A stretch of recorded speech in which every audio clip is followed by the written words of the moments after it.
Joanne Torn. Kim Wiley.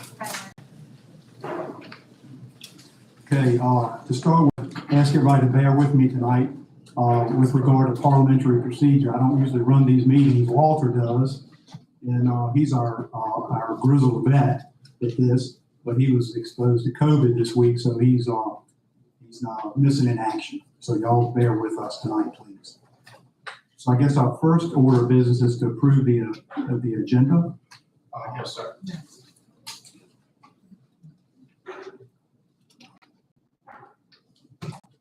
Leanne, do we do anything with regard to agenda? I have no changes to the agenda, so we will accept a motion to approve the agenda as it stands. Okay, can you get a motion? So moved.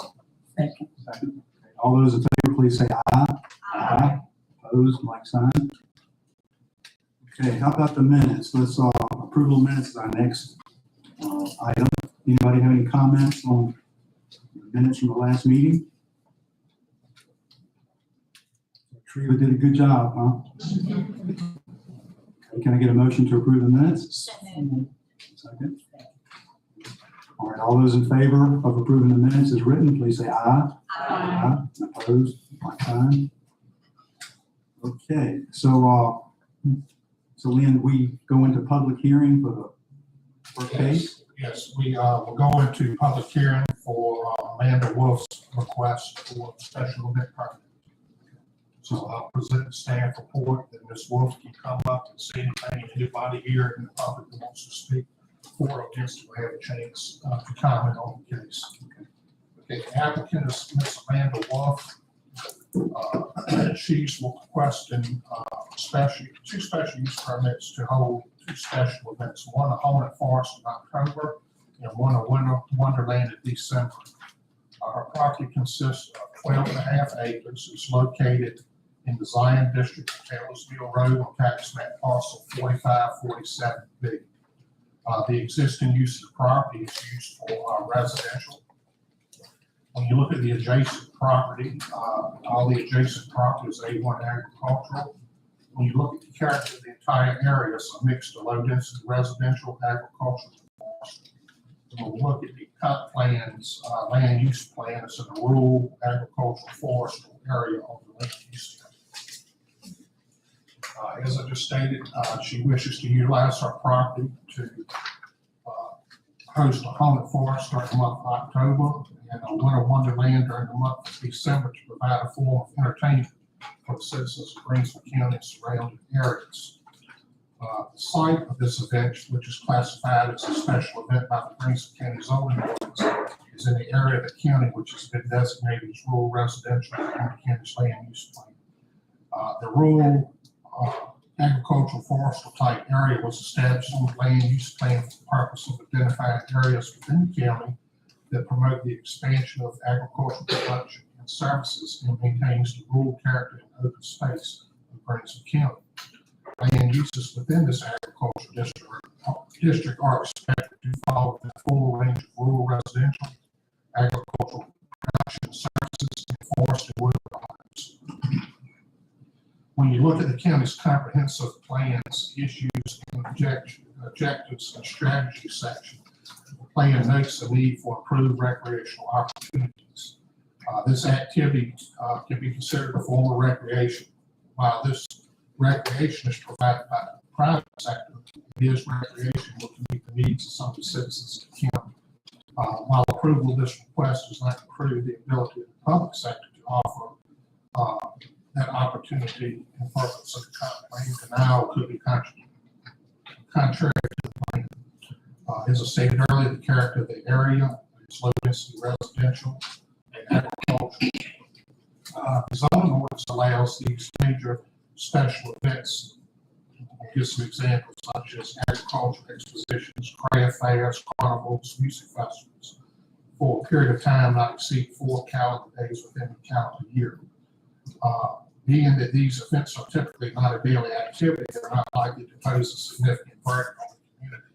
Still, such events can produce impacts that are potentially detrimental. Therefore, we issue conditions with the approval of these permits that would try to limit any impacts to surrounding properties.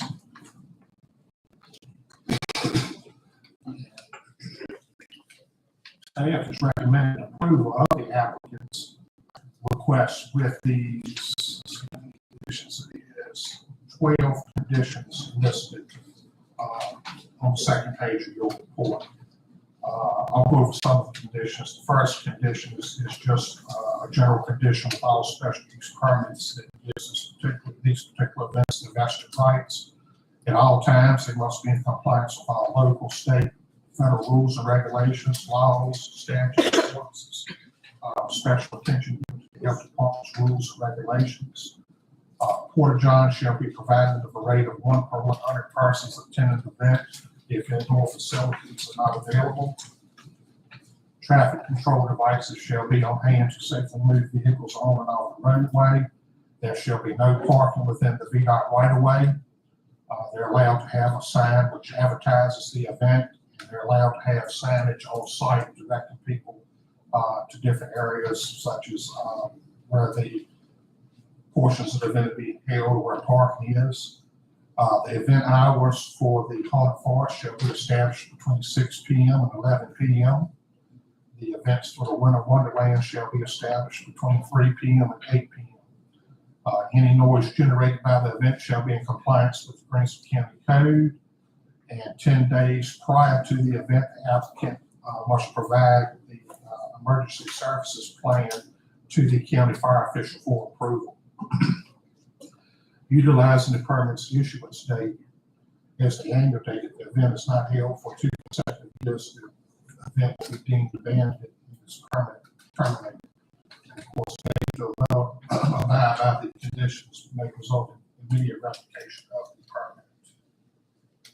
So if you have any questions on the staff report?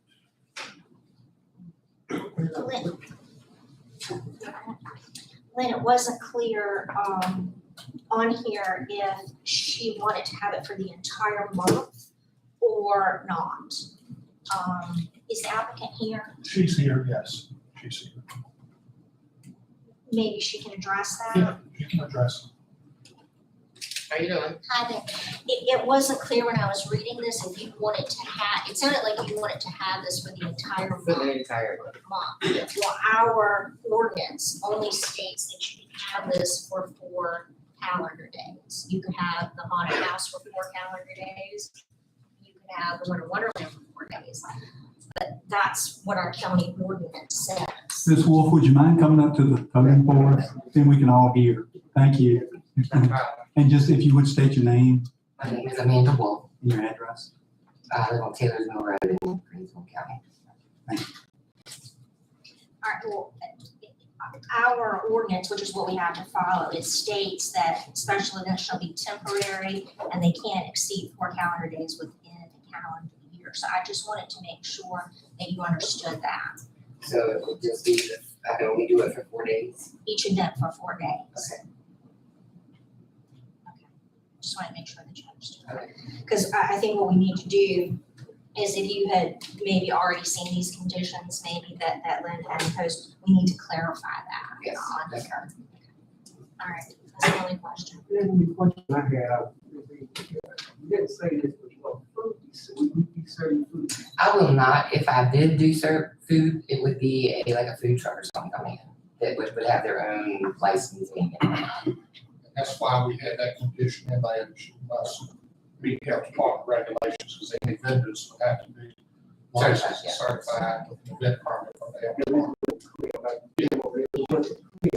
It said, I'm not planning on serving it myself, but if we need a ride out, it's gonna be there this year, I doubt it's gonna get that much activity. So if I did do it, it would probably be in the future and it would be a food truck or something, I would not do it.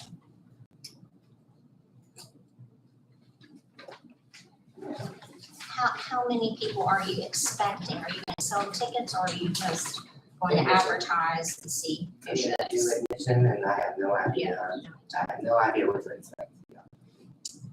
I don't think being where it's located, it'll get a whole bunch to start off with, like this year is probably not gonna be, you know, super popular, but maybe next year it might get more. If it does, then I'll have to.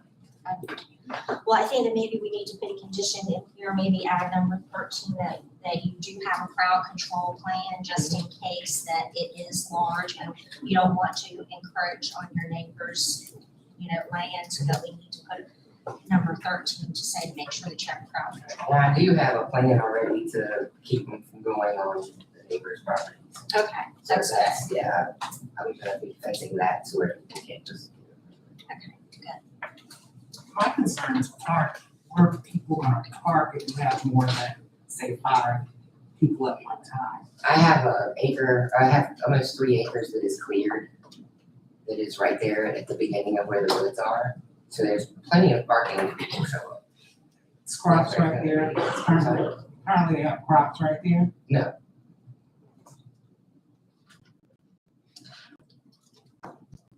Yeah. Thank you, Ms. Wolfen. Is it Thank you. I think so. As a result of the adjacent property notifications sent out, we received one letter, you should have a copy of that in your package, from a landowner across the street that was concerned. She leases her property to a hunt club, and she just was concerned that any events there might interfere with the hunting something on the property. I did receive one call from an adjacent landowner. One specific about the concerns, but he had some concerns. Leah, is the letter in the original package? I don't have See a if copy. It's not in the original, because it just came in Thursday. I'm sorry, so didn't go ahead and mail it.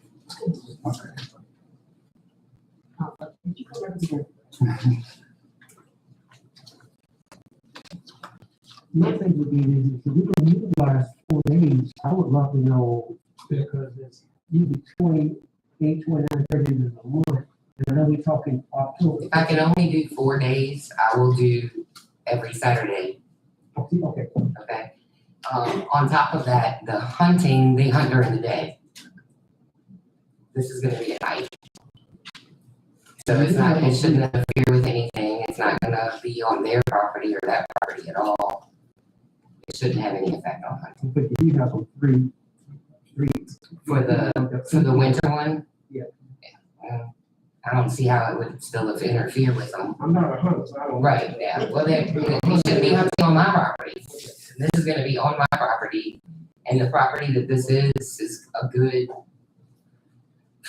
600, 700 feet at least from where they, a lot further than that, actually. They hunt up in the woods, I see them all the time. They're way away from this area, so it shouldn't affect them at all. Every Saturday. I'll do it, if I can only do it for 4 days, it'll be every Saturday.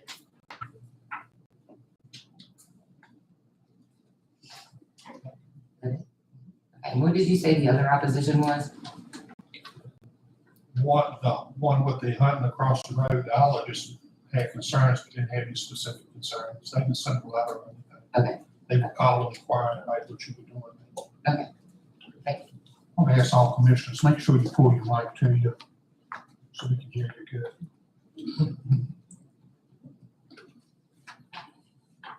good. So Lynn, do we need to ask if there's anybody else who wants to speak on behalf of this? Or On behalf of, yes, sir. is there anybody else that would like to speak on this matter from the public? Yes, sir.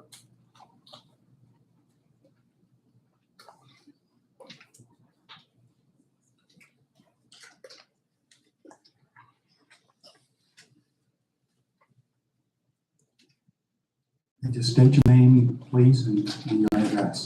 Good evening. My name is Lisa Wright. This is my brother James Wright Jr. And we are the adjoining property owners for 45-47 and 45-47A. I live in Richmond. Our home is on Taylor's Mill Road, 3114 Taylor's Mill Road. And we are concerned for several different reasons about this event, and my brother will address the issues that we have. First on the property where she wants to have this event is in a big curve. You can't see around the curve. And the hill is right on the other side. And you can't see over the hill until you get to the top. So our concern there is safety. If there's company parking on the other side of the road, then maybe it's okay as long as you keep the kids out of the road or keep them away from the road. But still, going in and out. I mean, she can tell you even with her driveway. You can't see on the bottom driveway, but you have to go to the top, you come out to see on both sides. If she go in the bottom of her driveway, she can't see with one way across the hill. Okay, so that's one of our concerns. And there's quite a bit of traffic, especially during the summertime on that. Another one of our concerns is our property is right in the middle where she wants to have this. And she hasn't contacted us about having anything like that. So that's another concern.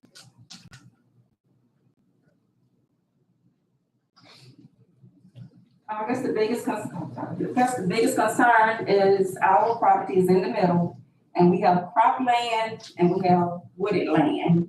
So if she's gonna be parking people, where is she gonna park them? Across the road is also crop land, and most of the time it's stuff planted there year round. So it's gonna be a heavy traffic, and you know where the parking is going to be or take place, and how the security is gonna be done for road safety. And with the hills and the curves and stuff the way it is out there, I just don't think it's a good area to have such an event. So that's why we're here concerned about the area where it's being hosted. Lynn, this is the map that we have. Correct. Is this their property that they're speaking of that's in the middle? Right, yes.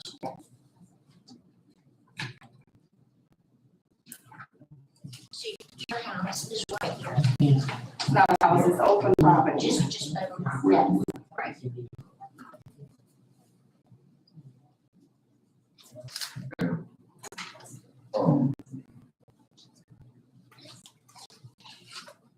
She only has access to the property on one side.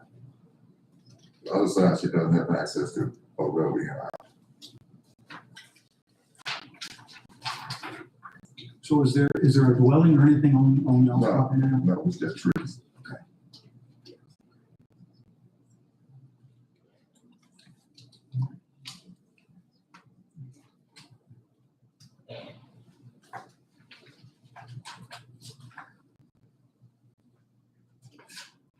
is there anything else y'all would like to? That's it. Thank you for your time. You're welcome. Thank y'all.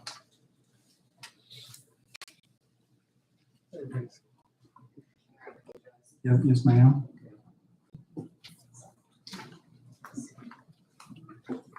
First, I'd like to say I drove down to the owner's property way down Taylor's Mill and was greeted by a lady who didn't really want to speak with me. I ended up friendly, giving her my phone number and asking her brother, because she said her brother was the one that handles everything. Gave her my phone number for him to contact me because I was interested in purchasing the piece of property that's in the middle of mine. Have not heard anything. Second of all, if you look at their property, I don't have it.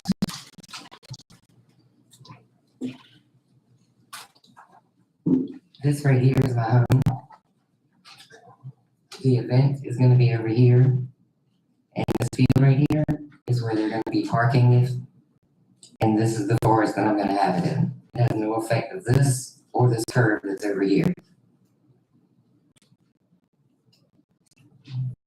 So the site distance is good in the field where Yes. coming north. He was correct in saying if I come out of my first driveway, I can't see this way. But if I come out of my second driveway, I can see both ways. But that's here. The event's gonna be over here. Is there a driveway there now? No, I have to do a lot of stuff over here to get this done. But I wasn't going to put that money into it if y'all didn't approve the use. Put an interest in, you'll have to get a land use permit from the guy, put it on call. Okay, Interest in. okay. Well, there's a kind of a path there. I don't know if it can be used or not, but And Lynn, I suspect VDOT will assess that as far as site distance and whatnot is concerned. Yeah, they'll do that when they issue. We'll go through the land use permit process. Thank you. They clear everything up.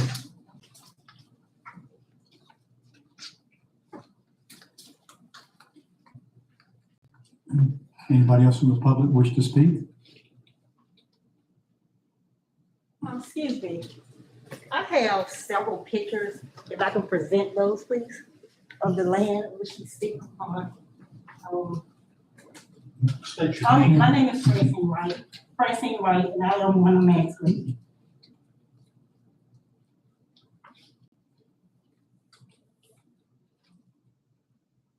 I've taken these pictures over a course of several days.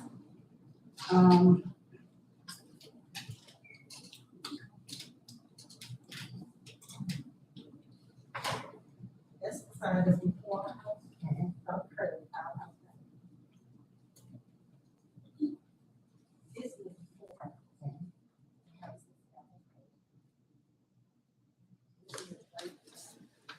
Around the curve, you got it. That's the driveway. We have driveway. We want our land, we have to trust them. And today I took this picture, doing it today. And that's great. So she has parking where they. You got driveway here, driveway here. They got here, this one, this two. That's what she said, she had to put a driveway in, if you got permit to put a driveway in. You should have to get a permit from VDOT to put a driveway in. So that's the hill. Oh, okay. Yeah, that's. Yes, that's the deal. That's the Oh, right, that's the deal. That's looking this way. Yes. And the other one is the deal that's looking like. And that was the spot.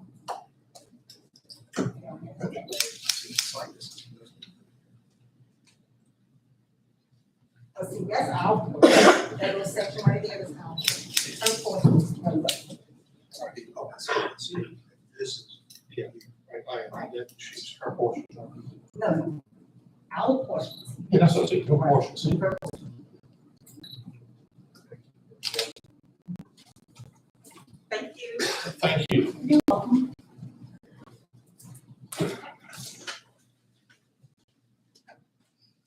Okay, does anyone else wish to speak?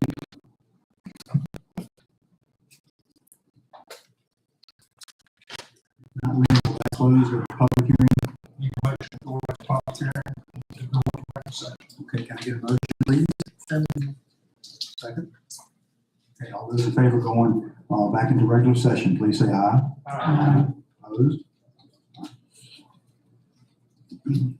Okay, so Leanne, are we ready to ask for any discussion from the commission? Yes, sir. What do y'all think?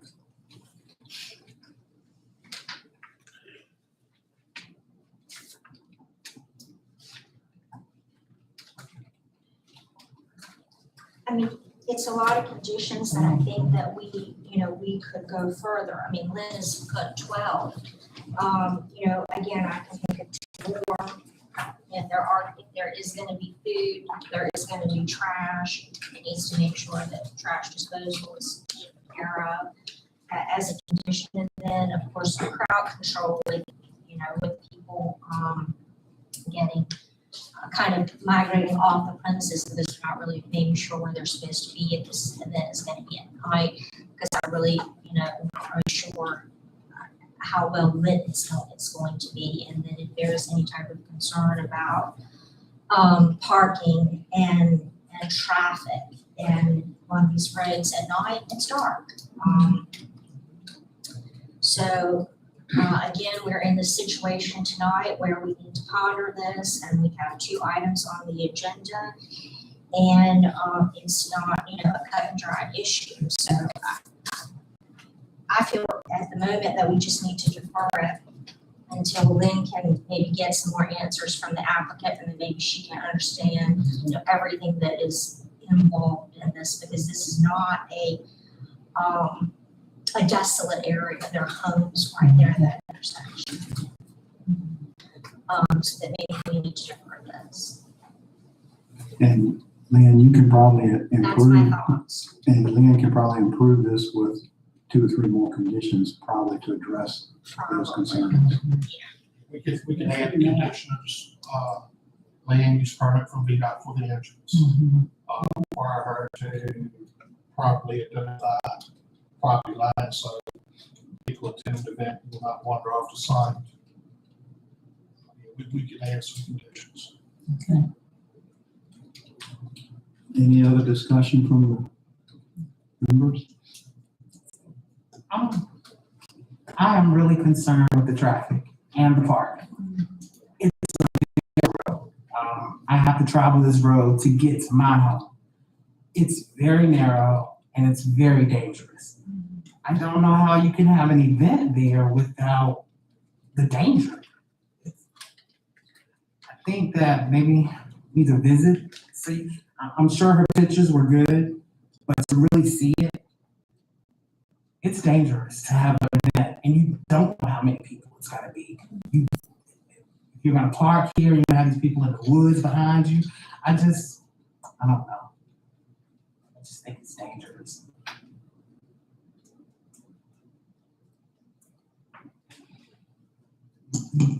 Any other discussion? Can we, does anybody want to make a motion maybe to defer? What do y'all think? I think that's good. I'll make a motion to defer so until we can have a little bit more time to think this over. And I know maybe Ms. Wolf could address traffic control. I know when we have events, the Seafood Festival at the Y, the Wilton Club, we have people standing in the road with flags, orange vests, things like that, for safety. So, okay, we've got a motion and a second to defer. All right, all those in favor of that, please say aye. Aye. Opposed? Okay.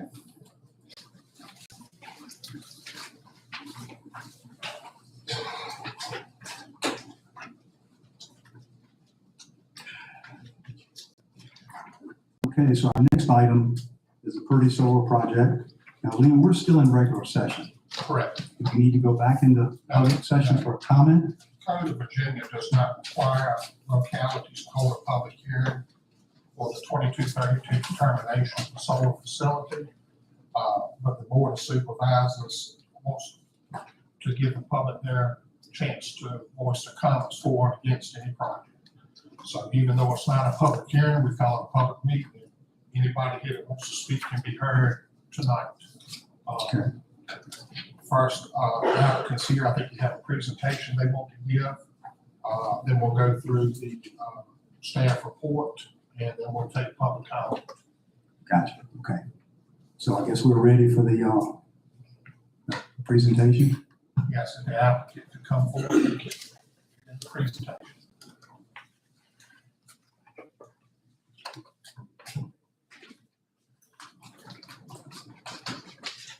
Evening, members of the board. My name is Tom Bellafield, Director of Project Development with Renewable Energy Services. This is our presentation tonight. Is there a way that I can progress the slides, or do I need to give somebody a, let's do it? Okay, perfect. Thank you all for having us this evening. I'm here to give a quick overview of how this project complies with the county's comprehensive plan. I'll start with a quick project overview just to contextualize the project and provide a couple of details before I dig into how this project complies with the comp plan. Understanding that there is a currently enacted comp plan and also a draft one that's been pretty fleshed out by the look of it. And so I'll touch on both of those within this presentation. So Pretty Solar was originated in 2020. It's a 65 megawatt project, which is enough to power approximately 16,000 homes. It will contribute significantly to the county tax base over its usable life. approximately 5.7 million. And as we will show tonight, it does comply with both the current and the draft comprehensive Tom, plans. hold on just a second. Yes, sir. Kim, you want to come over here so you can see? Come on. You got a front row seat. I'm sorry, Tom, go ahead. Yeah, no worries. So this is a quick look at site plan, just a little snippet of it.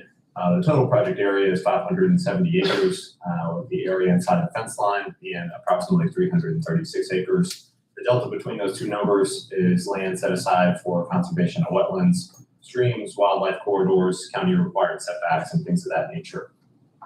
I do want to highlight just a couple things. I touched on the wildlife corridor. So there's one that goes basically right up and down that transmission corridor right there in the center. And there's another that traces the large wetland feature on the eastern side of the project that goes throughout.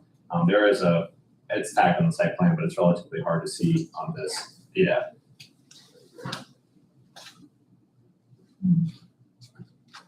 I'd like to point out just a couple of nice features about this project. On the eastern side of the project along Slagles Lake Road, this project is very well secluded from the residences and the road there.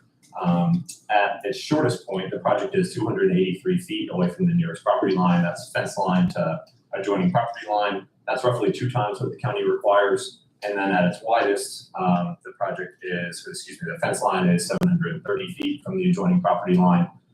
That's approximately 5 times what the county requires. And it is really shielded by this nice natural wetland there. So by all state laws, that cannot be developed in, and so that will remain undisturbed vegetation and create a nice vegetative buffer there. Along the western part of the project, along Purdy Road, we'll utilize existing vegetation to screen the project wherever possible. There's one small portion of the project, the portion on the west side of Purdy Road, that will likely need some portion of planted vegetation, but the county has an ordinance for that stipulating 100 feet of planted vegetation, and so we will adhere with that.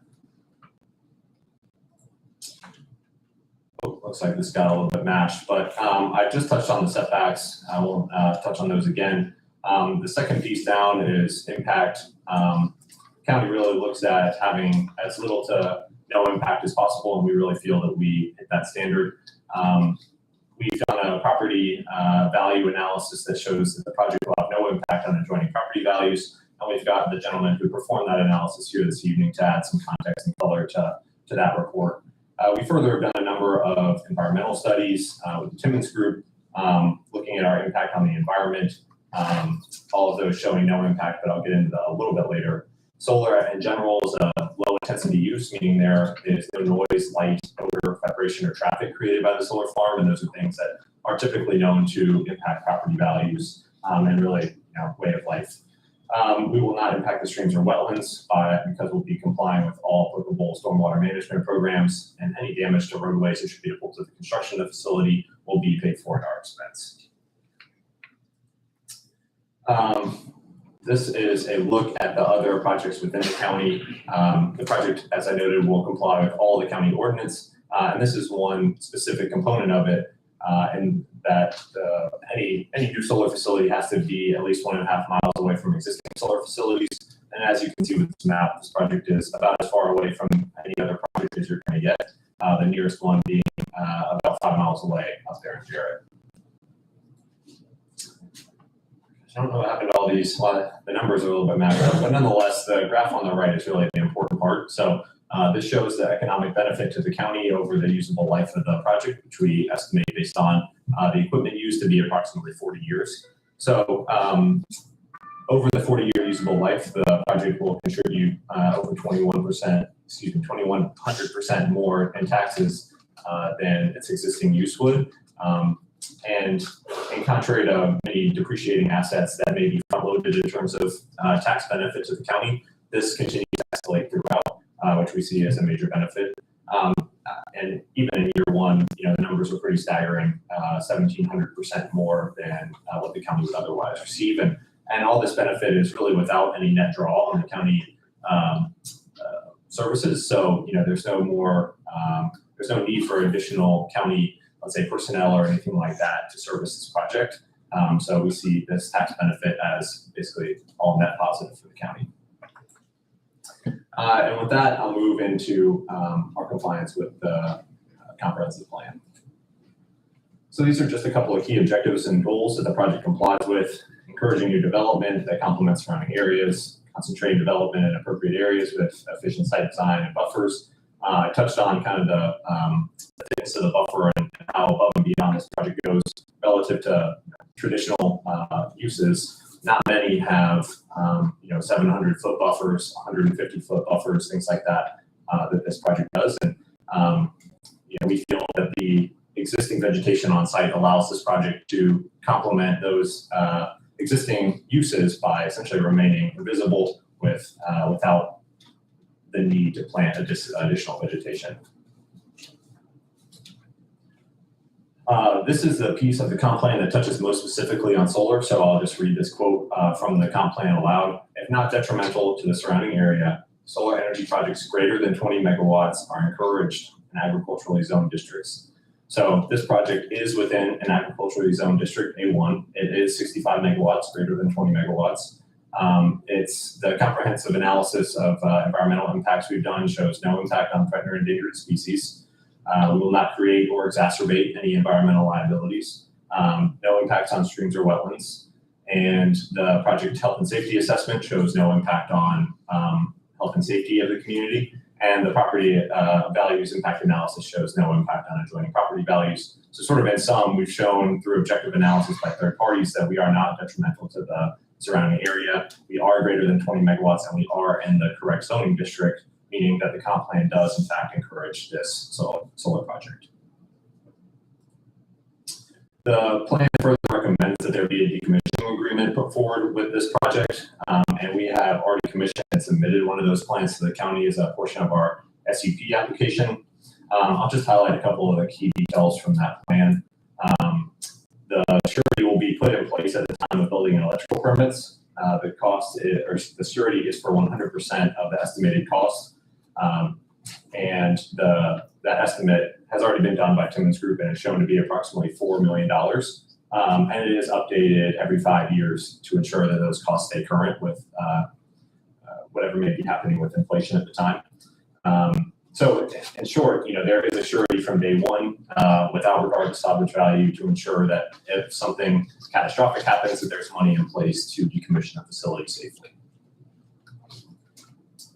I'll go through some of these maps relatively quickly, but again, just meant to contextualize the project location signified by this blue star with some of the county stated maps and land use types and so on. So we are outside of the urban services area where you might find traditional forms of infrastructure like water and sewer capacity, and inside the rural development area where projects of this type are recommended by the county.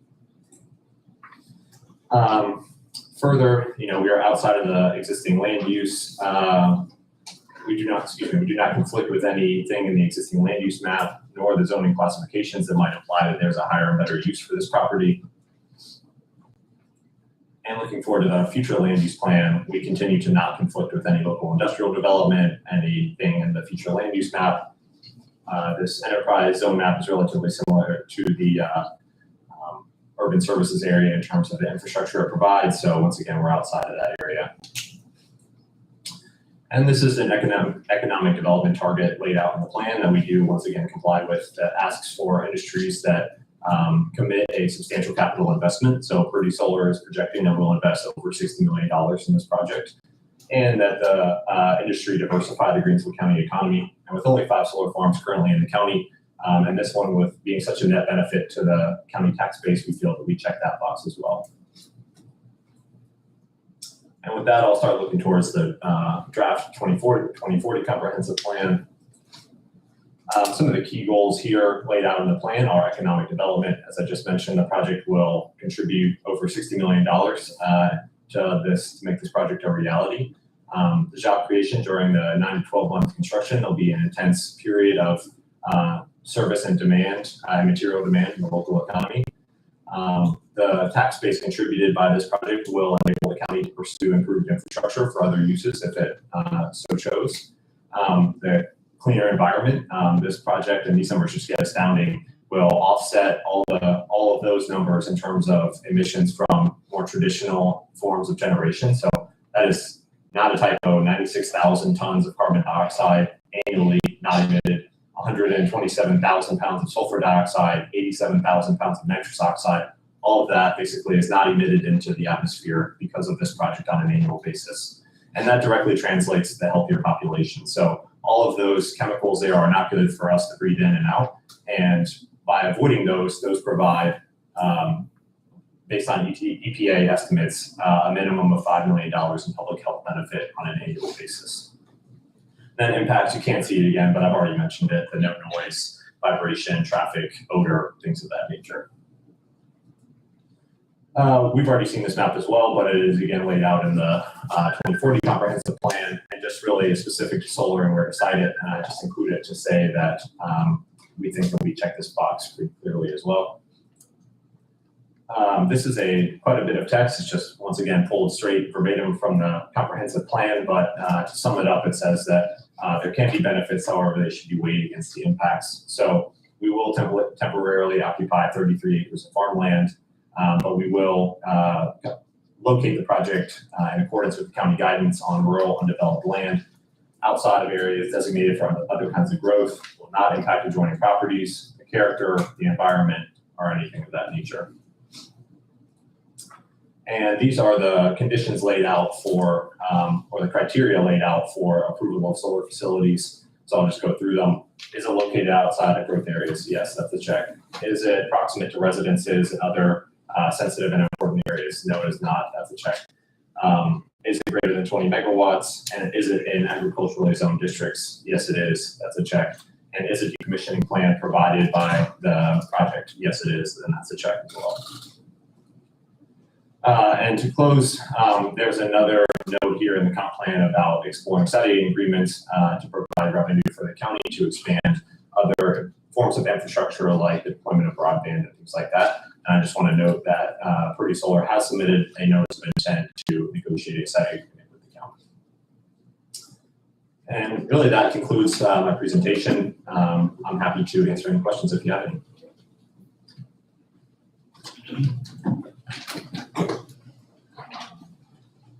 Any questions from the commission? Well, I will say this in our comment. One of the main things that we had in our population in Greensville County is that we do not want to disturb the characteristics of our county. We wanted to stay forest land and agriculture. Amen. I think you missed that out because that's a part of our comprehensive plan we put together. So, residential, I know that you said what you said, but I could see this, it's going to definitely be intransigent on residential neighborhoods. Be definitely intransigent on residential. Just add to that we will be taking some managed timberland out of production. There's no way around that. The land that will be disturbed, it will be heavily secluded from, Purdy Road and Slate Lake Road with the existing vegetation. There will not be a need to establish that vegetation before the screening is complete, as may be the case in some instances. And so I feel that the existing vegetation there does really screen it from all of the residences on Slate Lake Road. Admittedly, there is a couple of homes on Purdy Road that do come up against a portion of the property that will need planted vegetation, but certainly everything on the eastern side of Purdy Road, if you drive along that road, you can't see 5 feet through that woodland. And so I do feel that that will be secluded from the residences along that area. Myself is not in compliance with our comprehensive plan. When we did it, people stated that they wanted to make sure we stay involved in agriculture. That's what it was saying.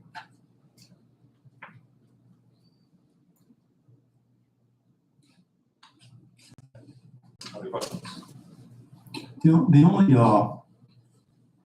comment or question that I might have is that we were doing a lot of stuff in the back of this report.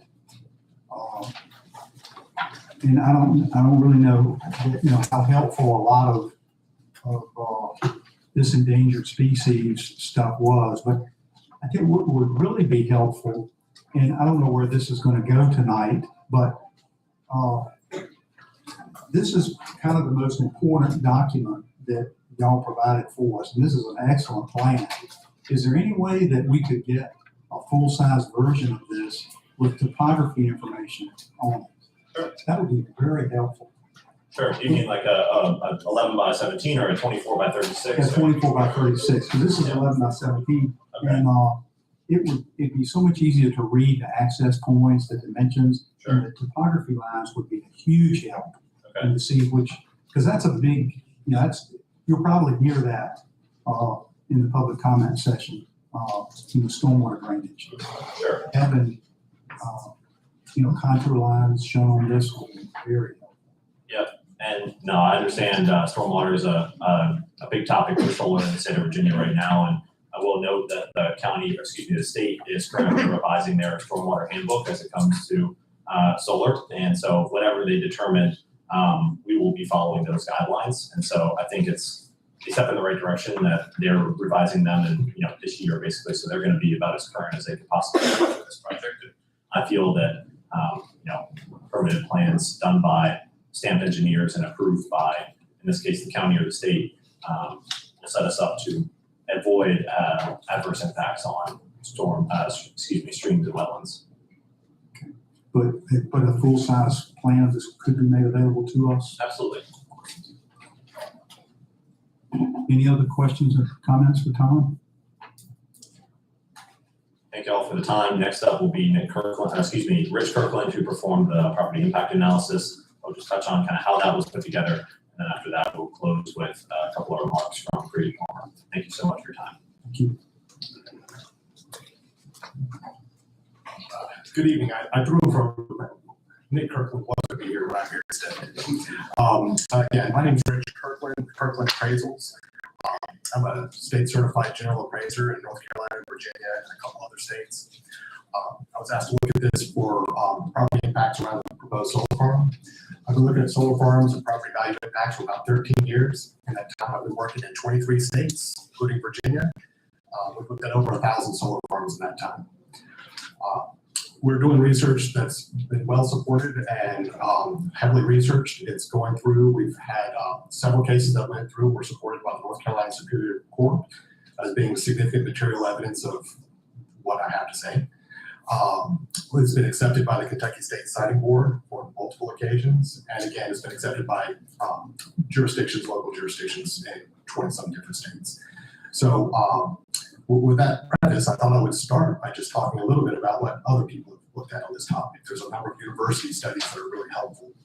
The University of Texas at Austin came out with a survey of assessors and appraisers across the country. And they came out, and it's cited often by both sides on this issue, because the conclusion of the researchers in that study was that it would have no impact to a slight positive impact having a solar farm nearby.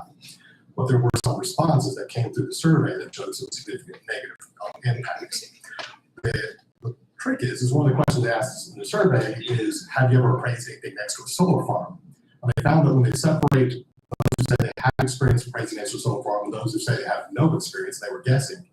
Those who guessed put significant negative impacts. Those who had researched the topic put very mild negatives when it was really close, up to positive impacts when they were further away. So again, the conclusion of those researchers is that there was going to have no impact on the joint property value. And more importantly, that study didn't address landscaping buffers. They only looked at size of projects and distance between home and panel. The next university study that came out, is often cited by both sides also, is University of Rhode Island. They came out and they specifically said they found a negative impact. But when you read the report, I've interviewed the researchers, they only found negative impacts in high population density areas, in urban areas, and very high population suburban areas. In rural areas, their report and their study specifically said they found no impact. Rural was defined as 500 people or less per square mile, and they found no impact on adjoining property values around those projects in those rural areas.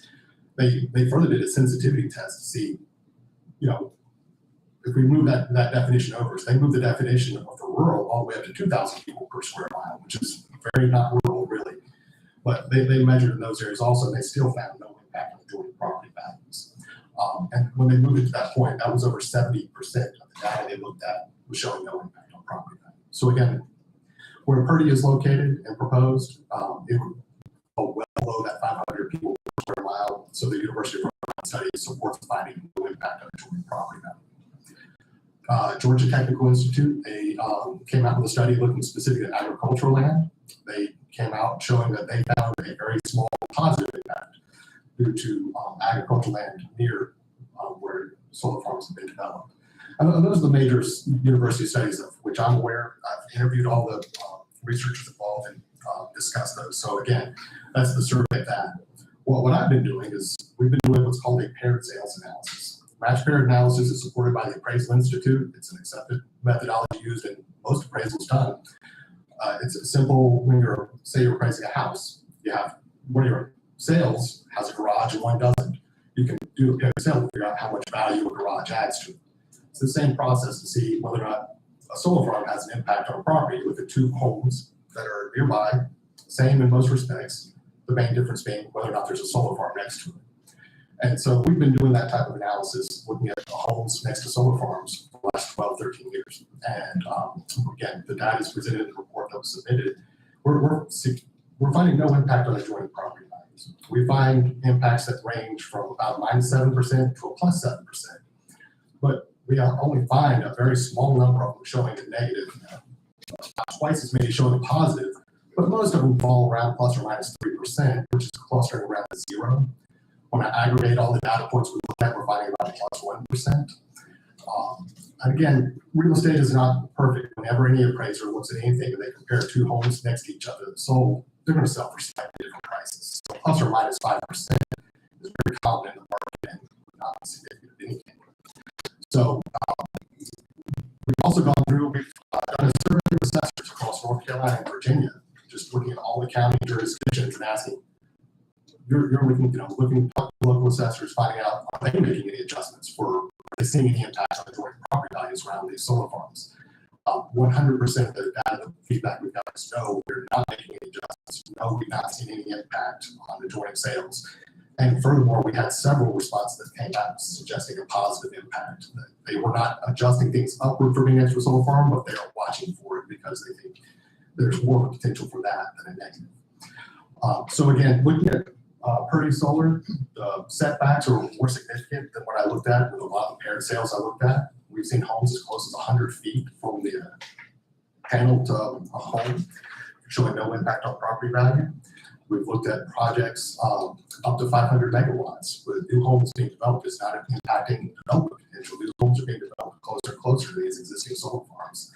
So again, it's my professional opinion this project as proposed would not have any negative impact on the joint property values. And furthermore, it's a harmonious use. The data is showing no negatives. And the American Society of Farm Managers and Rural Appraisers, they're advocating solar as a good mix of uses to go into agricultural areas because it helps to diversify some of the agricultural uses in those markets. And also they see it as a way of preserving farmland for the future because once these panels are, the life of the solar farm is done, panels can be moved, they can go back into agriculture if that's what's appropriate at that time. I'd be happy to go into greater detail or answer any questions, but again, it's my professional opinion. This would have no impact on the joint property value, and that it's a harmonious use for this location. But also study from what talked out of Texas, he also stated that solar farms can also depreciate by the people. There's all kinds of stuff. If you have one, we have one. I also read that it can depreciate the value. Well, sir, the study you're referencing is the one I mentioned earlier, University of Texas at Austin, where the only negative responses were from appraisers with no experience. He gotta find it, we gotta find it. No, I'm just saying the study itself identifies that. And again, I interviewed the researchers on that. And the conclusion of that study, you can see it if you'd like, I can do the page number. But the conclusion of page 23 says, results from our survey of residential home assessors shows that the majority of respondents believe that proximity to a solar installation has either no impact or a positive impact on home values.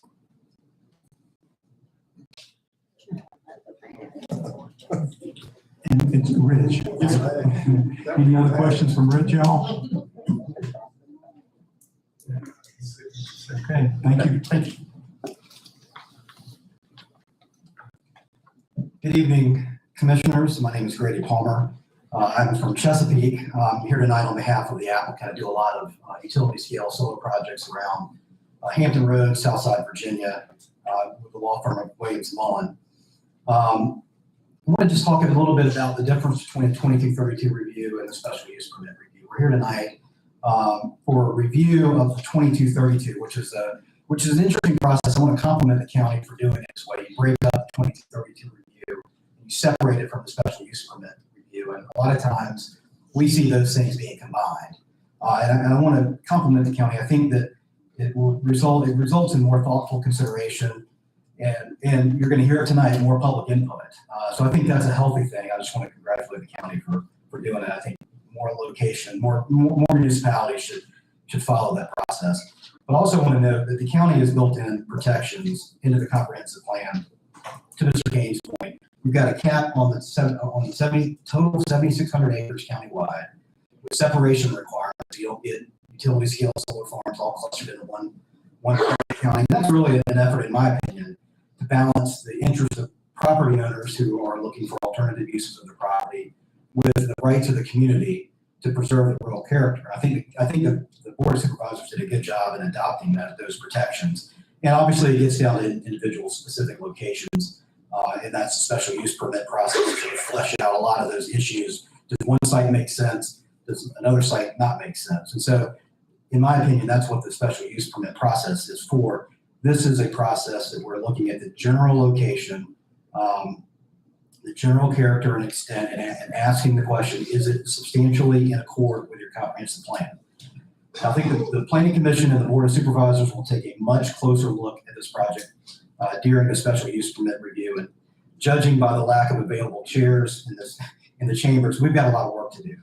But what we're here asking you tonight is to let us do that work. Let us do the hard work of coming here and convincing the community, convincing the commission, convincing the Board of Supervisors that this specific location with conditions, with protections, with buffers, it makes it an appropriate specific location for a solar farm. That's what tonight is about, is asking for permission to come and carry that burden of proof to the commissioners, the Board of Supervisors, and the community for us to demonstrate why the specific location is acceptable, and that's the special use permit process. We acknowledge that an approval here tonight of the 2232 review does not guarantee approval of the special use permit. It's completely separate standards of review, burden of production from us, the applicants, to you, the commission, and ultimately the Board of Supervisors in the county. And we will undergo strict scrutiny during that process, and we welcome that. We hope that's the case, that we get to go through that. But that is just a completely separate use or process that tonight we're asking you, let us go through that process. So in closing, we ask for your approval of the 2232 review. That's all that's before you tonight, and that is essentially permission for us to move forward with the hard work of convincing the commission, the Board of Supervisors, and the community that the specific location is appropriate. Thank you.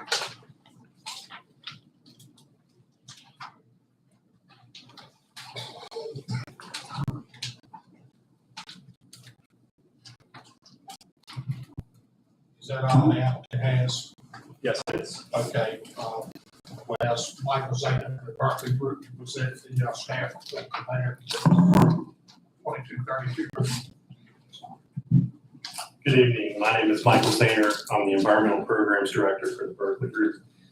We are working on behalf of the county as third-party reviewer for this project and assisted in the preparation of the staff report. I think the applicant covered a lot of important and accurate material tonight. I'll try not to be redundant. I want to highlight some points that were made and offer our opinion. As the applicant indicated, this is a 2232 review tonight. This is potentially your first of two considerations of this project. The second being, if you find favorably on the 2232 review, consideration of the special use permit subsequently to this. So the 2232 review that refers to the Virginia Code section 15.2-2232, where the solar energy facility is a public utility facility where the commission is intended to determine if the general or approximate location, character, and extent of the proposed facility is is substantially in accord with the county's comprehensive plan. So to walk you through that, I'm not going to recap the details of the project or the location. I will refer you to in the staff report, beginning on at the bottom of page 2, but carrying over to page 3 and 4, the relevant, at least what we believe are the relevant sections of the comprehensive plan, goals and objectives, as well as planning issues and strategies that are applicable to the review. I believe the applicant covered most of the same ones that we note in our staff report. I think general land use goals and objectives encourage new development that complements surrounding uses, concentrate development in appropriate locations by encouraging more efficient site design and incorporating proper buffers between differing uses. These are relevant. Residential prevent the encroachment of conflicting land uses on existing viable neighborhoods. And then under planning issues and strategies, certainly with respect to the local production of renewable energy, if not detrimental to the surrounding area, solar energy projects greater than 20 megawatts are encouraged in agricultural zone districts, and also in reference to decommissioning plants. And with respect to agricultural and forestal land issues, there is concern to maintain the agricultural characteristics of the county, not included within the urban services districts.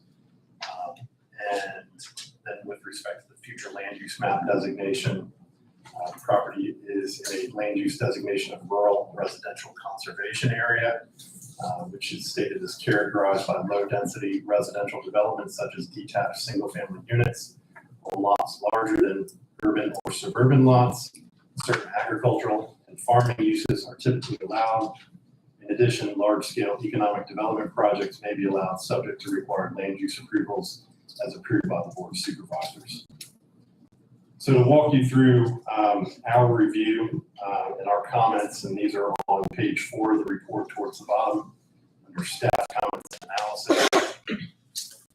We analyzed the proposed project, considering the above referenced citations from the county's comprehensive plan. Again, the 2232 purpose is to determine whether the project is in accordance with the comprehensive plan. And I will read these verbatim. So in total, the county has issued 5 previous approvals for other utility scale solar energy generation facilities, and there are 2 pending applications, including the subject application. These 7 sites would total 5,300 acres relative to the county's zoning ordinance limitation that the maximum total acreage of land in the county to be used for utility scale solar facilities be limited to 7,600 acres. Staff is of the opinion that the proposed project is sufficiently sited to not detract from goals to preserve the rural character and agricultural characteristics of the county. Staff is Michael, can I interrupt you and ask you a question? Please, absolutely. You know, these last projects, the project area got to be a big deal. Yes, sir. And I noticed there are 2 acreages that are given to us, and one was the total project size, and then one might have been the area covered by panels or within the fenced compound. Yes, sir. Which acreage are you using here to get these totals? I'd have to defer to Mr. Cole. 339 acres. The total parcel acreage for the proposed Purdy project is 569 acres, but only 339 will be disturbed. So we're kind of using the fenced compound, that's what We don't we're count using. the undisturbed property towards the total. And I do think when we review these, we do look at both. You know, we look at the spread of a project, but also the concentrated development of that project or how concentrated it may be. The second bullet point, staff is of the opinion that the proposed development as designed and with the use of proper buffers and subject to reasonable conditions imposed on the eventual special use permit, that the project can complement surrounding uses and limits any encroachment of otherwise conflicting land use on residential land uses. Third, staff is of the opinion that through the proposed siting and design and the imposition of reasonable conditions, that the proposed project is not detrimental to the surrounding area or the agricultural characteristics of the county. And fourth and final, staff is of the opinion that the project, subject to a special use permit and reasonable conditions, is consistent with the future land use map designation of the project area as rural residential conservation area. We do note that should the project be found to be in accordance with the comprehensive plan, that it will be necessary for the applicant to provide a grading plan and landscape maintenance plan as part of the concept plan, as well as a decommissioning plan, information on surety and security, a traffic study, and construction schedule prior to further consideration of the application. Mr. Robinson had mentioned some of those things earlier, especially with respect to a grading plan and topography. So again, the commission's role in considering the 2232, you have three options.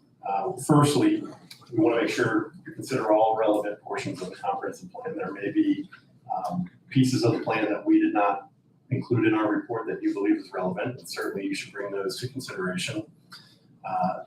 Certainly, you each individually may review and interpret the policies in the plan differently than staff has, and I respect that. You should carefully and thoroughly document your reasons for whatever conclusion that you reach. And I'll provide some guidance and thoughts on that. But again, your three options are to approve the 2232 application with written reasons for your decision, deny the application with written reasons supporting that decision, or defer the application for further discussion and consideration within the 6-day window, or as that window may be able to be extended. So at the end of our report, at the bottom of page 5, going over to page 6, we provide draft options for the commission to consider. And there are 3 of these, and they go along with the 3 potential actions. Option 1 would assume that the commission was inclined to find that the project is substantially in accord with the comprehensive plan. So we have a motion to that effect. And what we've provided below are 3 findings, your basis for that motion, findings that are supportive of a determination that the project is in accord with the comprehensive plan.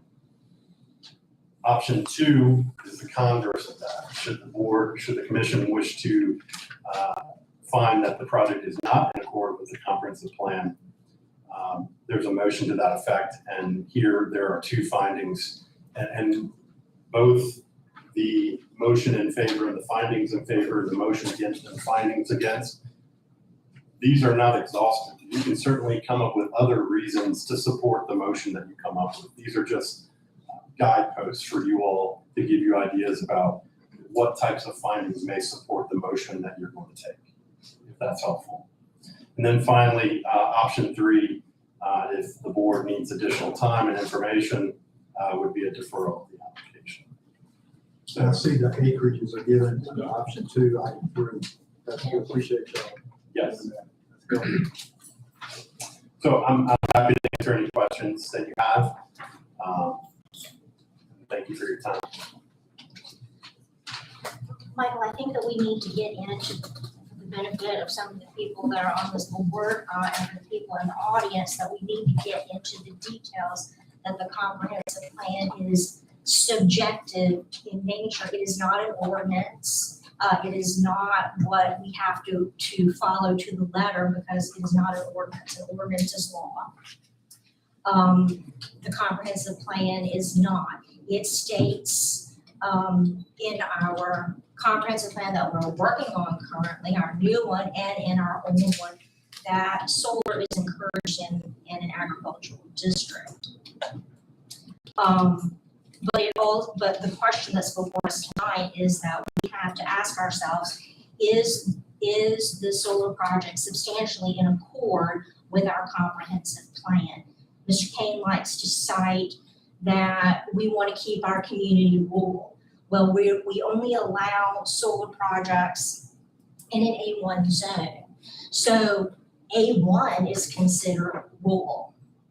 But everybody has a different definition of rural. And I guess that's why we're here, is to answer that question. My definition of rural is going to be different than Mr. Kane's definition of rural. And it's not correct to say that we want to keep the county rural, so we should not allow solar, because solar is designed to be a very passive use of the land, and it is supposed to be congruent with a rural landscape.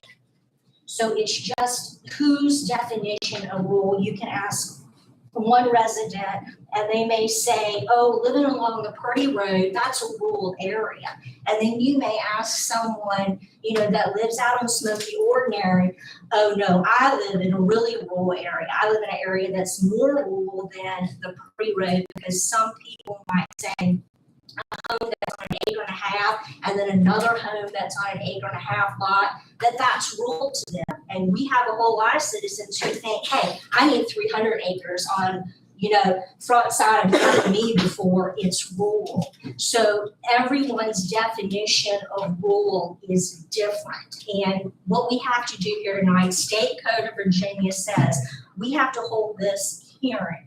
And we have to ask ourselves this question: is this project substantially in accord with our comp plan?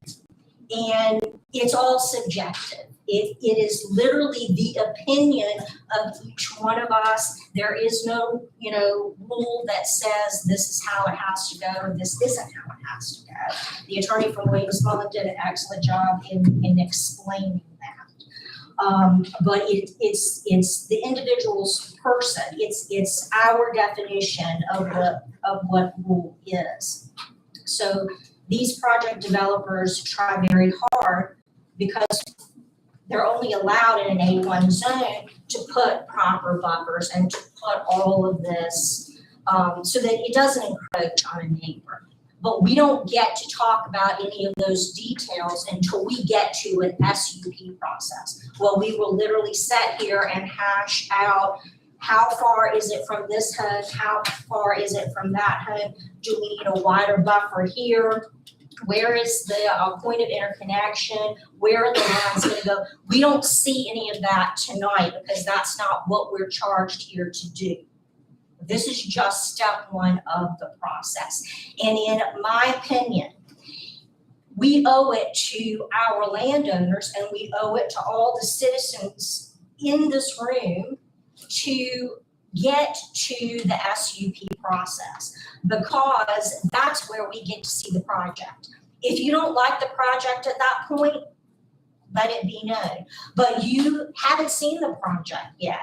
And so I think that it is more fair, in my opinion, to get to that process. That's what we've done in the past. We have gotten through the 2232 so that we could hash it out at the SUP process, because it's not really fair to shut down something that you haven't seen. So with that, I just wanted that said before the night kind of gets out of hand, because I know it's a lot of people here that want to speak. Michael, if you want to add anything, please do. If I misspoke in any way, please correct me. I'm capable of speaking for myself. I know you are. I was asking Michael. I'm capable of speaking for myself. I don't need you to speak for me. I wasn't speaking for you. I was speaking for me. Well, you used my name in your speech, okay? I didn't vote. I will repeat what I said again. I'm going to stand firm on this. In our comprehensive plan, we want to protect the characteristics of the county for agriculture and forestry land. That's what we've been stating, and that's what I'm going to continue to state, and that's what I'm going to stand firm on. I know you are. You get your Let's leave it at that. I was trying to let everyone in the audience know, and everybody that's listening on YouTube, to explain this process, because it is a strange process. If you don't really know anything about solar and you're just coming to this tonight for the very first time, you have no idea what a 2232 is. You don't know how that is different than a special use permit. People that are in this room tonight probably haven't been listening to all these solar projects down in the Brink area that we've had to deal with. And so I said that really for the benefit of everyone, to educate everybody a little bit on what we're doing, because what we do tonight decides whether we get to the SUP process. And like I stated, I am of the opinion that we need to get to the SUP process, that we need to go for it tonight to get to the SUP process so that we can look at the project and we can make changes to the project, or we can, try to make the project better, or we can deny the project. But that it's really premature to deny 32, to deny it at this 2232 stage when we haven't seen it, because we are denying our landowner from trying to do something with their property. At least let their voice be heard. And at that point, if you're not comfortable with it, then deny it. But don't deny them moving forward. And Kim, thank you for sharing that. That really is important for everybody to understand, because the 2232 process is really a different process. So thank you for sharing that. Any other questions for Michael? Michael, good staff report. Thank you, sir. Appreciate it. Thank you.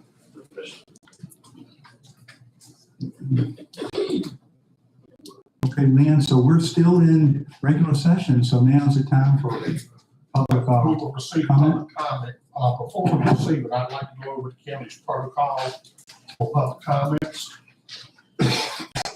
Each speaker tonight will be given. Can everybody hear Lynn okay? Y'all hear me? All right, each speaker will be given 3 minutes to address the planning commission. The time limit will be enforced, and we'll let you know when you have a minute left in your presentation. Each speaker will be told when her 3 minutes are up. Each speaker will be permitted to address the planning commission only once. i.e. the 3-minute opportunity to speak cannot be transferred from one speaker to another. The speaker should face the planning commission and address their comments to the planning commission and not to others who are present at the meeting. Speakers should not turn and face and address members in the audience. The planning commission is conducting this public comment session to receive comments from interested parties. So the planning commission will not respond to questions during the public comment session, and the planning commission will not engage in dialogue with the speakers. The planning commission's decisions are based on land use principles. So speakers are encouraged to make comments relevant to land use issues. Comments concerning the principles governing the planning commission's decisions will be provided. The planning commission asks everyone to be respectful to others who are here, and the planning commission will have the right to ask questions of the applicant during the planning commission's deliberations. So with that said, we'll open the floor up to public comment. So anybody that would like to speak for or against this project, please come forward.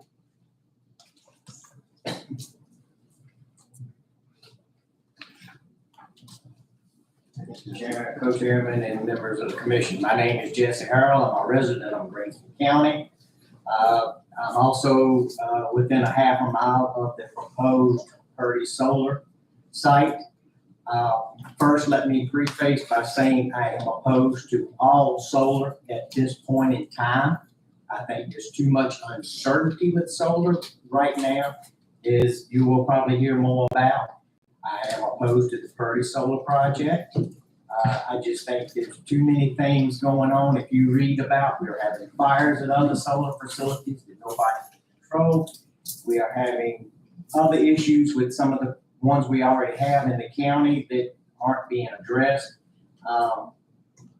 Another thing I'd like to say, we have to be real careful. We need to keep our county safe. I just want to put out to you one thing. I know you've heard it probably a million times before, but if it sounds too good to be true, yes. I thank you for your time and appreciate you giving me. Thank you, yes.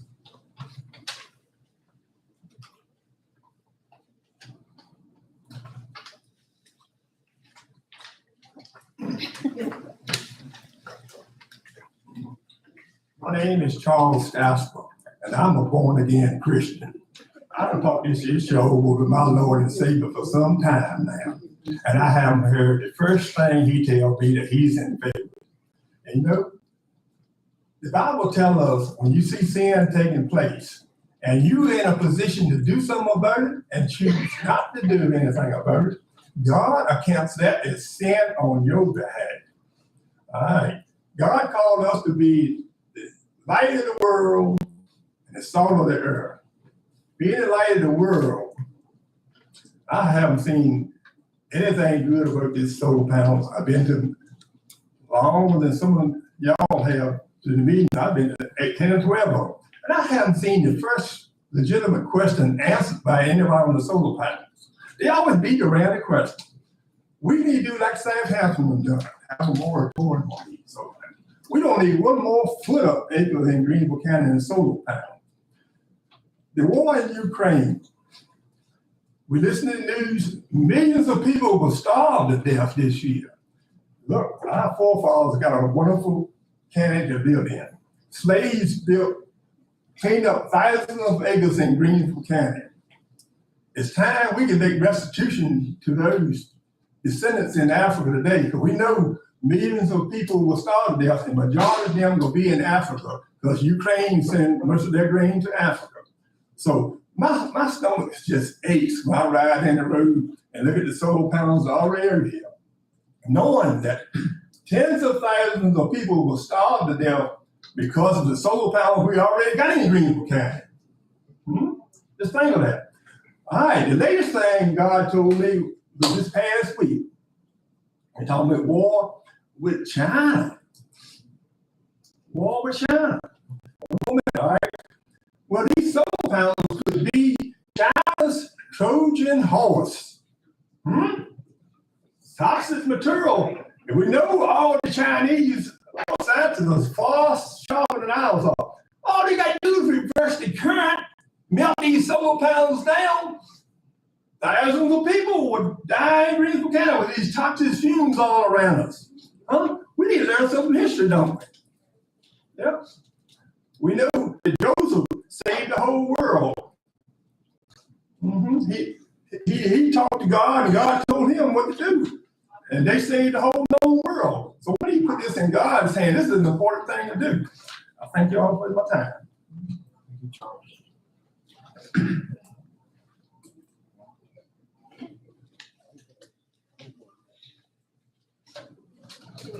Tina Autry, 4301 Purdy Road in Florida, Virginia.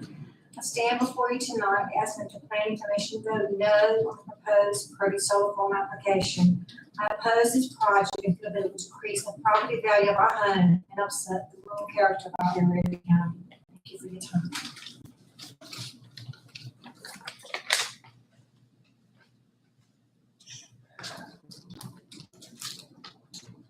My name is Howard Davis. I live at 3890 Slaggers Lake Road. Okay, and if you look on your map for this solar project, there's a little open square. Can we get the map back on the screen? That might be helpful. Is that possible?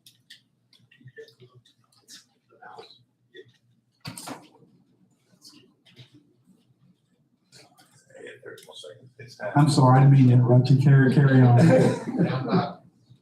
Look.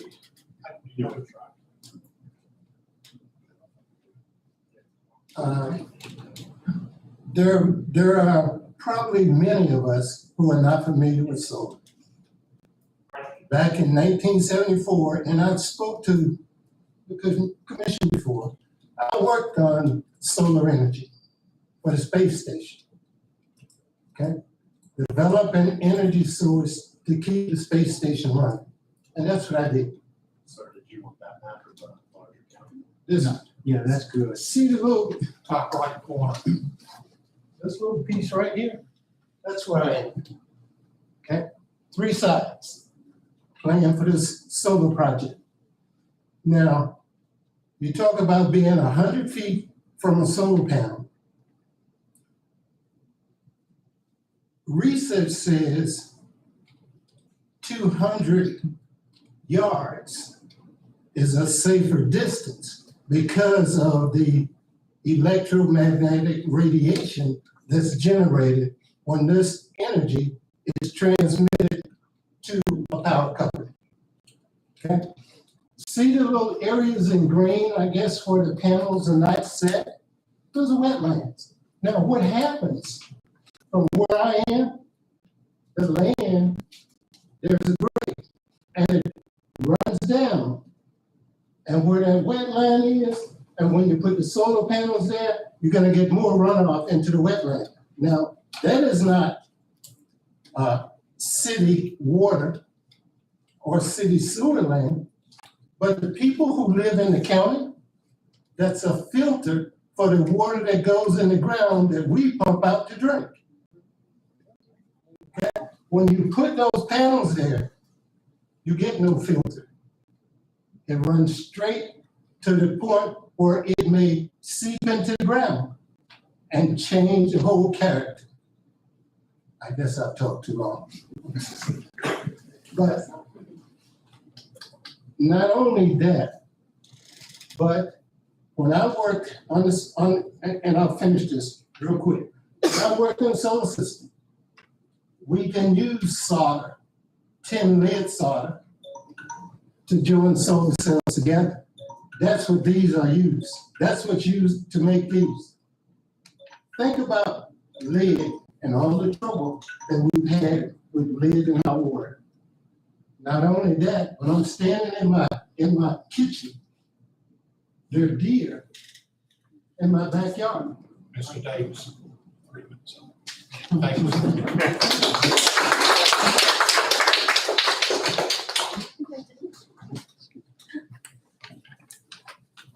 Good afternoon.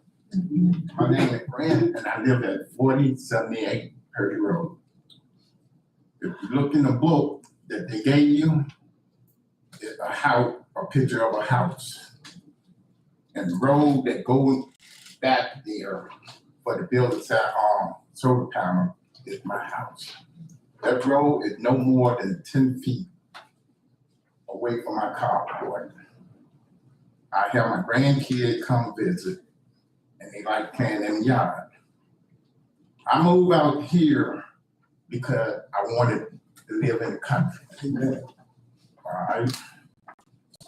I wanted to see crop growing and everything. When my grandkids come, it's just like a field trip to them. Papa, what are they growing there? Papa, what is that? And I tell them, oh, that's soybean and corn, whatever, because they live in the city.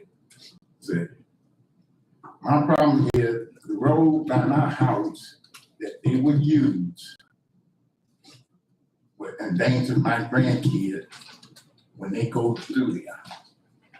Anybody that work construction know that they do not drive safe.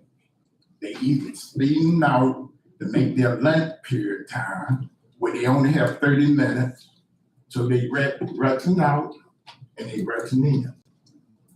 So therefore, anybody near that road or pathway, whatever you want to call it, have the more opportunity to get hit. And the panel will be right in my backyard. Man, do you know where Mr. Grant's home is on that map? 3078 40, 70, Purdy Road, 4078 Purdy. Oops. The other time they had a map, a bigger map, and a picture also. Could you point it out? It'll be on the left-hand side, west side. Ooh, I don't have my glasses on, you have to forgive me. Yeah.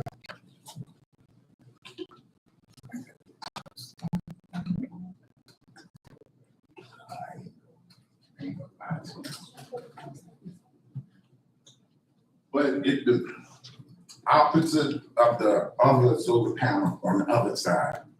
So when I come out my house, I'll see solar panel in front of my house, across the road, and then solar panel behind my house. Because this is the site. You wouldn't see solar panels in front of your house. Tom, is that right? Is the site entrance? That's correct. you would not see them in front of your house because they would be hidden. The homes that are along the They be herding, hitting how? the herd, because they're gonna be behind it. They're gonna be well They behind. gonna leave the trees up. It's going to be, you know how Slagle's Lake and Meadowbank and Purdy, you know, it kind of makes a block, you know, it makes a block. The center of that block is where the panels are gonna be on that side of the road. So if you live on the opposite side of the road. So my question And is, you look they forward, gonna leave the trees and stuff up across from it, right?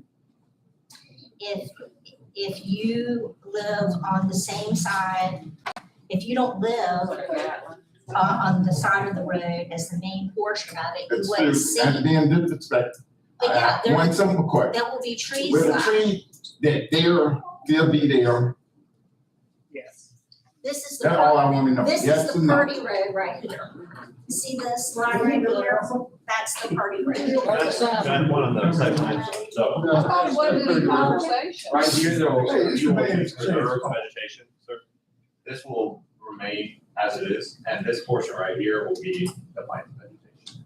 So out the front of your house will be as it is So right now. the trees and stuff would still be there. Correct. And That's all I wanted, the answer. She could not give me that. understand. Thank you. But my question is, no, you just told me if I won't see it. But we, like the man said, no. All right, thank you. Thank you, Mr. Grant.